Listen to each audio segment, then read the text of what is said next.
Rabbi Dr. Avraham Twersky, Zecher Tzadik Livracha, who lived from 1930 to 2021, says, "We have to discipline children, one, without hurting their self-esteem, and two, while giving them an opportunity to feel good about themselves."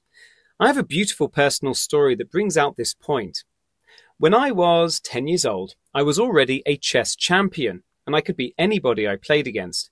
We once had a guest staying with us for Rosh Hashanah, and on Rosh Hashanah afternoon, he asked me if I want to play chess. I initially felt somewhat uncomfortable playing chess on Rosh Hashanah, but he assured me that it's allowed.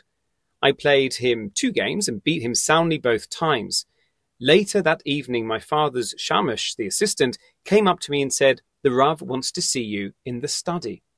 So I went to the study of my dear father, Harav Yaakov Yisrael Twersky, Zchusa Yegein Aleinu, who lived from 1908 to 1973, the 4th Hornsteipler Rebbe. He was looking into a sefer, and I stood there waiting to be acknowledged.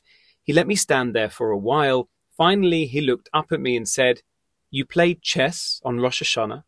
I said, "Yeah, the guest told me that it's allowed." He didn't say a word. He just looked back into his sefer, and that was all.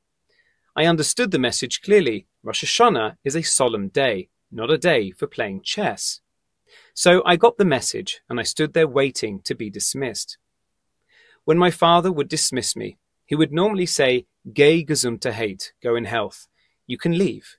So I was waiting to hear those words when he suddenly looked up at me and asked, "You beat him?"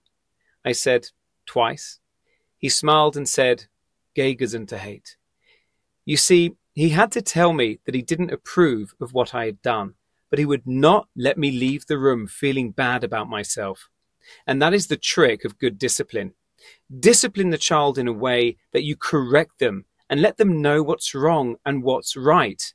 But don't make them feel that they are bad, even if they did something wrong. Although every person is obligated to rebuke another person for doing something wrong, Harav Chaim Ikovich, Zecher Tzadik Livracha, who lived from 1749 to 1821, known as Rav Chaim Volozhiner, and founder of Yeshivas Volozhin, which is known as the mother of the current yeshiva system, said over 200 years ago that harsh words are not accepted. He instructed clearly that you must only use soft, gentle words. If you cannot speak softly and remain calm, and you will become angry while reproaching a sinner, especially since we know that the person will not listen to you, you are exempt from the mitzvah of Teichacha.